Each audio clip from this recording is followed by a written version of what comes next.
क्षेत्र की बात कर रहे हैं, तो कई लोग ऐसे भी हैं कई लोग ऐसे हैं जो यहाँ स्थानीय नहीं है, उनका भी वोट कहीं न कहीं मायने रखता है, तो उनको वोट के लिए कैसे आकर्षित कीजिएगा? देखिए हम लोग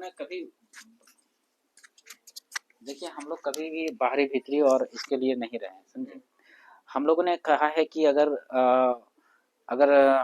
मान लीजिए एक रोटी है, तो एक रोटी में चाहे मान लेते हैं ऐसे कि हम 100 रोटी है मान लीजिए, तो 100 रोटी है तो सबसे पहले उसमें 90 रोटी में अधिकार हमारे बच्चों को होना चाहिए।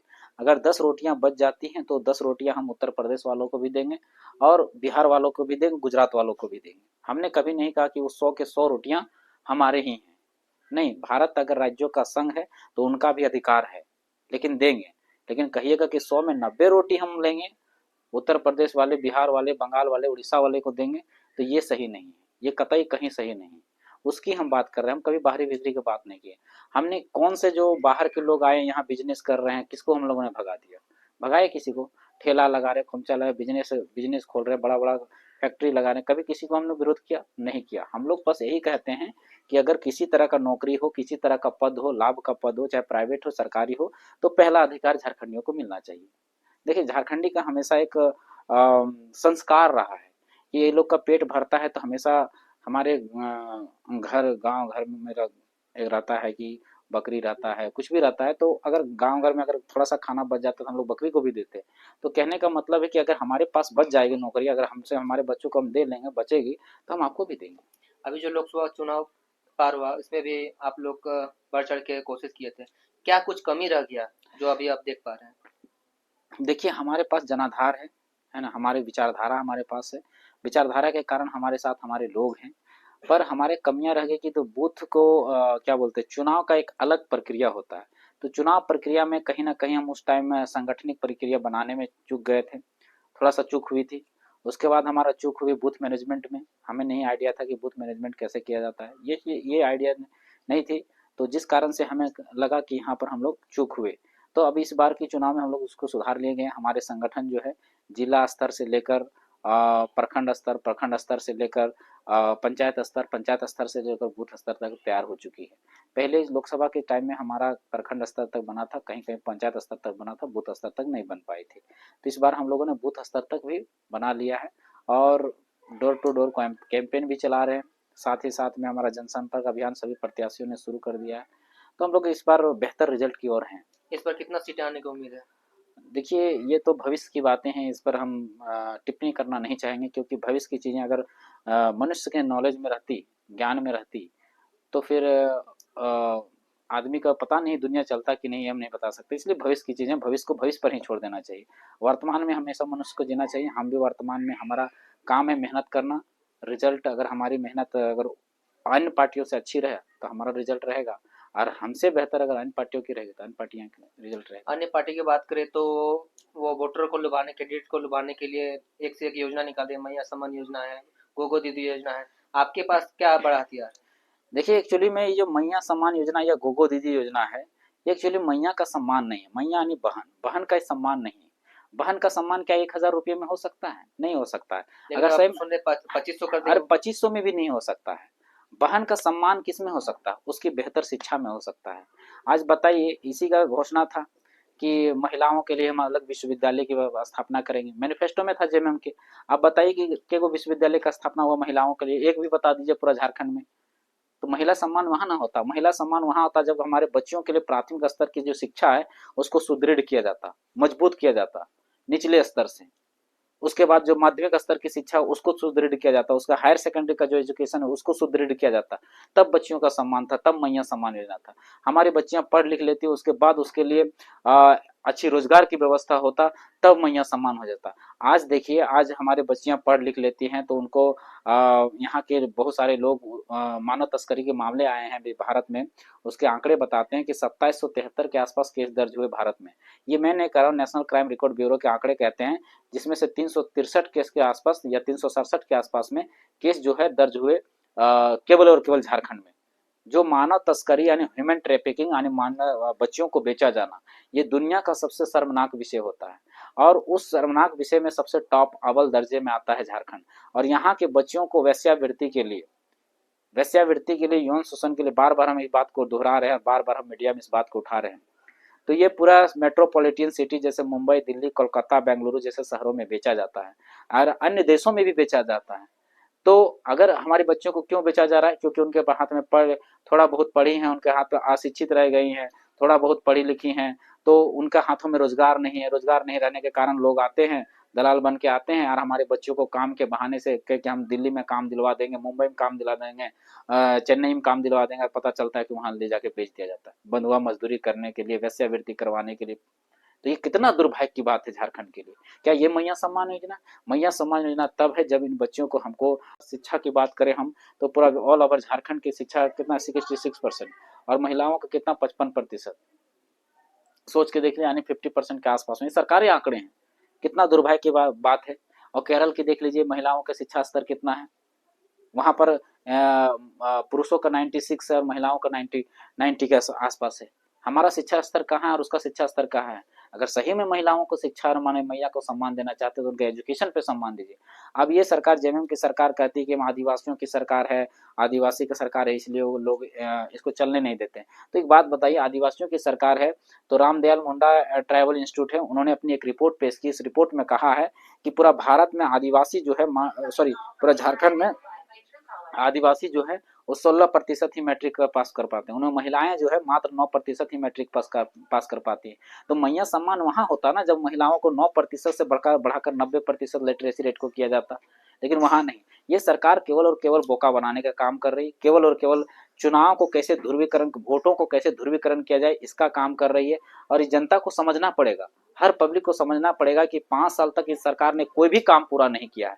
हम इसकी मैनिफेस्टो पूरा गिना देते हैं ना। 1900 इसका पहला मैनिफेस्टो में था 1932, लागू नहीं कर पाए। दूसरा था स्थानीय नीति, लागू नहीं कर पाए। तीसरा था नियोजन नीति, लागू नहीं कर पाए। प्राइवेट कंपनियों में था 75%, पूरा नहीं कर पाए। सुनिएगा, उसके बाद 25 करोड़ तक का टेंडर था, स्थानीयों को दे नहीं पाए। 5,000 7,000 बेरोजगारी भत्ता था, युवाओं को दे नहीं पाए। 5 लाख नौकरी था, दे नहीं पाए। तो इन सब चीजों को छुपाने के लिए, अपने कमियों को छुपाने के लिए, एक वोट का ध्रुवीकरण कर ले, वोट का मोबिलाइजेशन करने के लिए इसको क्या किया गया है कि मैया सम्मान योजना देके और बरगलाने का प्रयास किया जाए। तो ये जनता को समझना पड़ेगा, इनके वादे कहाँ हैं बताइए ना, कौन सा वादा पूरा हुआ? चलिए महिलाओं की बात करते हैं। इन्हीं ने बोला था कि 2000 हम चूल्हा खर्चा देंगे। चूल्हा खर्चा जेएमएम का ही मैनिफेस्टो था, क्या 2000 मिला? नहीं मिला। और लास्ट टाइम में जब चुनाव का टाइम आया, 1 महीना पहले घोषणा करते हैं कि हम मैया को सम्मान दे रहे हैं। क्या कहाँ का सम्मान है? अगर सम्मान देना है तो बच्चियों को शिक्षा दीजिए, अगर सम्मान देना है तो बच्चियों को रोजगार दीजिए, अगर सम्मान देना है तो बच्चों के लिए इलाज के लिए सही व्यवस्था कीजिए। अगर मैया को सही में सम्मान देना है तो उनके लिए प्राथमिक, माध्यमिक और सेकेंडरी, हायर सेकेंडरी के लिए अच्छा विद्यालय, अच्छा कॉलेज, अलग इंजीनियरिंग कॉलेज, अलग मेडिकल कॉलेज, अलग स्कूल की व्यवस्था कीजिए, तभी मैया का सम्मान हो पाएगा। और ये चीजें एक हमें समझने से नहीं होगा, ये पूरा झारखंड की जनता को इस बात को समझना पड़ेगा कि मैया को सम्मान ये 1000 में नहीं। अब देखिए कह रहे मैया सम्मान योजना, अभी हम बताते हैं सीएचयू का वैकेंसी हुआ और पीजीटी टीचर का वैकेंसी हुआ। उसमें आपने विभिन्न मीडिया चैनलों में देखे होंगे, लिस्ट निकाल के देखे होंगे। सीएचओ के वैकेंसी 500 के कुछ करीब के आसपास में था, जिसमें से 150 केवल राजस्थान के लोग आके घुस गए, जिसमें 60 से 70 हजार सैलरी वाले बाहर के लोग आके कर रहे हैं। और पीजीटी के टीचर के वैकेंसी में उत्तर प्रदेश, बिहार, बंगाल से लड़कियां आके यहाँ 70,000 के महीना करे नौकरी कर रही हैं, यहाँ से नौकरी लेके चले गए। और यहाँ के बच्चियों को 1,000 रुपया, झारखंड के बच्चियों को 1,000 रुपया। अगर मैया सम्मान अगर मिलना था तो उन बच्चियों को, यहाँ के जो झारखंडी की बच्ची हैं उनको पीजीटी टीचर वाला मिलना चाहिए। तो उसमें बैरिकेडिंग क्यों नहीं लगाया, उसमें हेमंत सोरेन को क्यों नहीं? अभी पब्लिक प्रोसिक्यूटर की नियुक्ति हुआ, जिसको बोलते हैं सरकारी वकील, उसका 113 पोस्ट में नियुक्ति, उसमें 72 के बाहर के लोगों की नौकरी चल गया। तो उसकी सैलरी कितनी है? उसमें अगर हमारे बच्चियों को होता तब मैया सम्मान होता। जूनियर इंजीनियर का वैकेंसी हुआ, उसमें से करीब करीब 75%, 70 से 75% बाहर के लोग घुस गए। अगर वहां हमारे बच्चियों को दिया जाता या हमारे बच्चों को दिया जाता तब वो मैया सम्मान होता। तो ये बात, सारे डाटा, सारा आंकड़े अब दिखा दीजिए, दिखा। और ये सरकार हमेशा ढिंडोरा पिटती कि हम 5 लाख नौकरी, 5 लाख नौकरी। पूरा आंकड़े उठा के देख लीजिए तो उन्हें 5 साल में मात्र 15,000 ही सरकारी, देख लीजिए, मैं झूठ बोल रहा हूँ, पूरा डाटा उठा के देख लीजिए कि कितना वैकेंसी दिया, आपको मिल जाएगा। कौन सा, हम हाथों हाथों में गिना देंगे। पीजीटी टीचर का वैकेंसी हो चाहे किसी का वैकेंसी हो, सबको 1000, 1200, 1500 करके मात्र 15,000 वादा था, 5 लाख का। उसमें से 15,000 में से करीब 70 से 75% बाहर के लोग घुसे हुए हैं। तो यहाँ के बच्चों को नौकरी इन्होंने दिया ही कहाँ? अगर ये मैं गलत बोल रहा हूँ तो आपको आंकड़े बताते हैं कि 2019 में हमारे झारखंड में जो बेरोजगारी दर था, अनएम्प्लॉयमेंट रेट जो था वो 12% था, अभी बढ़कर 18% हो गया है। तो अगर रोजगार दिए होते तो फिर बेरोजगारी कैसे बढ़ी, समझने वाला विषय है। 18% का अगर हम निकालते हैं 3.5 करोड़ की आबादी में 60 लाख को अगर युवा पीढ़ी मानते तो कम से कम 25 से 30 लाख मान लीजिए, तो मानना की, हाँ ना। अच्छा चलिए इसको भी अगर छोड़ देते हैं तो हेमंत सोरेन सरकार का ही था कि हम 5,000 से 7,000 बेरोजगारी भत्ता देंगे, उसके लिए रजिस्ट्रेशन करवाया गया। तो उसमें से जो ग्रेजुएशन और पीजी किया हुआ था, पीएचडी किया हुआ था, उन लड़कों ने 9,98,000 के आसपास फॉर्म भरे, मतलब कि हम 10 लाख अप्रोक्स 10 लाख उन्हीं का आंकड़ा मान लेते हैं। ये मैंने करा, कार्मिक विभाग ने डाटा दिया है। तो 10 लाख बेरोजगार अभी घूम रहे हैं जो पीजी पीएचडी किए हुए हैं। ना तो उनको 5,000 7,000 बेरोजगारी भत्ता मिला और ना ही उनको नौकरी मिला। चलिए बेरोजगारी भत्ता नहीं देते कोई दिक्कत नहीं, प्राइवेट कंपनी तो कम से कम नौकरी दे देते, जो 75% उसका तो वादा आपको पूरा कर देते। चलिए 5 लाख नौकरी नहीं दे पाए, कम से कम 1 लाख तो दे देते, 1 लाख नहीं चलो 50,000 तो दे देते। आज देखिए जेपीएससी का एग्जाम 5 सालों से नहीं हो पाया, जैसे सीजीएल का एग्जाम 10 सालों से अटका पड़ा है, जेटेट का एग्जाम 7 सालों से अटका पड़ा है, जूनियर इंजीनियर का एग्जाम 6 सालों में एक बार हुआ है। कौन सा ऐसा एग्जाम है जो पर साल हो रहा है, हमको बताइए, प्रत्येक दिन रहती हूँ। अभी हमारे झारखंड में 2.5 लाख टीचरों की आवश्यकता है, लेकिन देखिए 2,500 टीचर की अभी तक नियुक्ति नहीं हो पाई है। कितना दुर्भाग्य की बात है, हमारे बच्चे कहाँ से पढ़ेंगे। आज झारखंड के ही आंकड़े उठा के देख लीजिए, डाटा उठा के लिख दीजिए, तो 98% स्कूलों में हेडमास्टर नहीं, हमारे बच्चे कैसे पढ़ेंगे, कैसे पढ़ेंगे बताइए आप। जबकि एजुकेशन पॉलिसी यानी राष्ट्रीय शिक्षा नीति कहती है कि 30-35 बच्चों पर एक टीचर की आवश्यकता है, लेकिन यहाँ 300-400 बच्चों पर एक टीचर की व्यवस्था नहीं है। तो हमारे बच्चे कहाँ से पढ़ेंगे। अगर मैया का सम्मान देना था तो हमारे स्कूलों में टीचर की व्यवस्था करना चाहिए था, ताकि हमारी बच्चियां अच्छे से पढ़ सके, लेकिन उन्होंने तो किया नहीं। चलिए कुछ नहीं, जीवन जीने के लिए 3 चीजें आवश्यक होती है, रोटी कपड़ा और मकान। तो फिर शिक्षा स्वास्थ्य और रोजगार, ये 3 चीजें होती हैं जो आदमी को, मनुष्य को जीने के लिए चाहिए। तो आपकी शिक्षा व्यवस्था में आपने क्या किया, ना तो टीचर का वैकेंसी किए, ना तो स्कूल बनवाए, ना तो स्कूल कॉलेज बनवाए, ना तो इंजीनियरिंग कॉलेज बनवाए, ना तो मेडिकल कॉलेज बनवाए। यानी शिक्षा व्यवस्था तो आपने पूरी तरह से फ्लॉप कर दिया कि नहीं। ये 5 सालों में झारखंड को आप 20 साल तक धकेल दिए पीछे। अब आते हैं स्वास्थ्य व्यवस्था में, आपने कितने डॉक्टर की वैकेंसी की, आपने कितने सीटें मेडिकल की बढ़वाई, नहीं बढ़वाए। जो है सो है, और जो है भी वो भी चरमरा गया है। तो व्यवस्था कहाँ है, आपने स्वास्थ्य व्यवस्था को भी धकेल दिया, एकदम गर्त पे गिरा दिया, खाई में धकेल दिया। अब आते हैं बेरोजगारी में, बेरोजगारी में आपने 5 लाख का वादा किया, कहाँ मिला, 5,000 भी नौकरी सही से नहीं मिल पाया।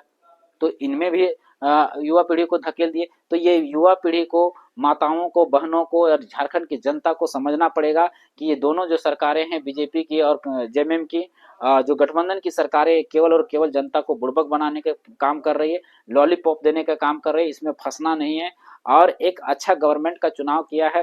पहले विकल्प लोगों के पास नहीं था, इस बार विकल्प हम लोगों ने थर्ड फ्रंट बनाकर, तीसरा मोर्चा बनाकर, जेएलके जो झारखंड लोकतांत्रिक क्रांतिकारी पार्टी है, जयराम महतो के नेतृत्व में हम लोगों ने एक अच्छा ऑप्शन दिया है जनता के पास। तो ये बातें जनता को समझनी पड़ेगी, और जहां भी हमारा प्रत्याशी उतरे, उनका जो चुनाव चिन्ह है कैंची छाप, उस पर बटन दबाकर हमारे हाथों को मजबूत करे, ताकि जो हम नीतियों सिद्धांत की जो लड़ाई लड़ रहे हैं, जो हम 21 नीतियों की लड़ाई लड़ रहे हैं, उसको हम पूरा कर सके। और हम वादा करते हैं कि जिन लड़ाई को लेकर हम लोग चले हैं, जो मैनिफेस्टो हमारी है, केवल हम उसको पूरा कर देंगे, लागू करेंगे, और उससे पूरा झारखंड संवर जाएगा, झारखंड सुरक्षित हो जाएगा, संवर जाएगा, संरक्षित हो जाएगा।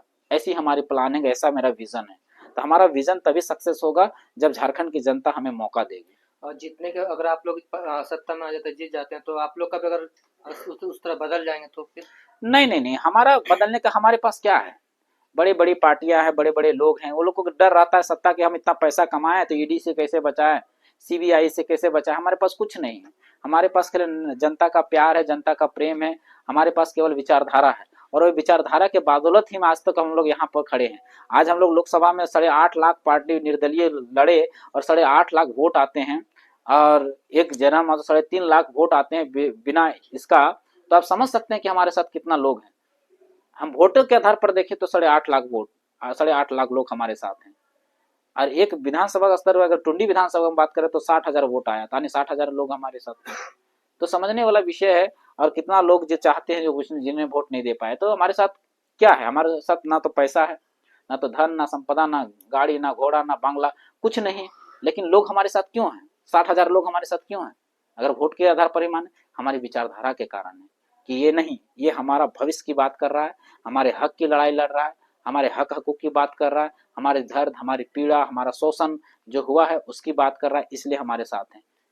चलिए ठीक है, अभी आप भी तैयारी कर रहे हैं, विरोधी पार्टियां भी तैयारी करिए। टुंडी विधानसभा या फिर डुमरी की बात करें तो एक सभा है जमम का हुआ था, जहाँ पे एक महिला कुछ अपशब्द बोलती है आपके पार्टी के लोगों को, युवा लोगों को बहुत कुछ अपशब्द बोलती है। उस पर क्या बोलिएगा, जो वीडियो अभी वायरल है अभी सोशल मीडिया पे? देखिए, इसके विषय में ऐसे तो हम लोग महिलाओं के पर टिप्पणी नहीं करते, लेकिन एक महिला को इस तरह की भाषा शोभा नहीं देता है। पर फिर भी अगर उन्होंने किया है तो वो क्षम योग्य नहीं है। फिर भी हम लोग क्षमा करते हैं कि एक महिला को होने के नाते ऐसा उनकी नहीं होना चाहिए। लेकिन इस पार्टी को समझना चाहिए कि आप राजनीति कीजिए, विचारधारा की लड़ाई होनी चाहिए, वैचारिक मतभेद होना चाहिए, वैचारिक लड़ाई होनी चाहिए, लेकिन कभी व्यक्तिगत टीका टिप्पणी नहीं होनी चाहिए। ऐसे शब्दों का प्रयोग कतई उचित नहीं है जिससे भावना आहत हो। इस चीज़ को ध्यान रखना चाहिए, हर पार्टी को प्रोटोकॉल का ध्यान रखना चाहिए। ये पार्टी हर किसी के लिए नसीहत है कि पार्टी चुनाव लड़िए, चुनाव लड़ना सबका अधिकार है। एग्जाम देना भी सबका अधिकार जैसे होता है, उसी तरह चुनाव लड़ना सबका अधिकार। लोकतांत्रिक देश है, सबका अधिकार है। एक दूसरे पर आरोप प्रत्यारोप करना भी अधिकार है। आपने क्या सही किया, क्या गलत किया, तो ये करना ये है, लेकिन एक मर्यादित भाषा के तहत। आपकी भाषा में मर्यादा होनी चाहिए। चलिए ठीक है, वैसे अभी समय बहुत कम है, आपको और भी जगह जाना है। लास्ट में आपके बहुत सारे फैन हैं जो वोटर्स हैं, हमारे इस वीडियो को देख रहे हैं, उनको कुछ संदेश देना चाहेंगे? हमारा संदेश यही है कि इस बार का 2024 का जो चुनाव है, ये 24 सालों के झारखंड में एक ऐसा पहला चुनाव है जो ये चुनाव नहीं, एक तरह से कहिएगा तो युद्ध है। ये महाभारत का एक युद्ध है जहाँ बहुत सारे धुरंधर उतरेंगे, बहुत सारे सेनाएं उतरेंगी। यहाँ तलवारों की जगह विचारों का टकराहट होगा। आपको उन विचारों में से देखना है कि कौन से विचार अच्छे हैं और इस विचार के तहत आपको पार्टियों का समर्थन करना है।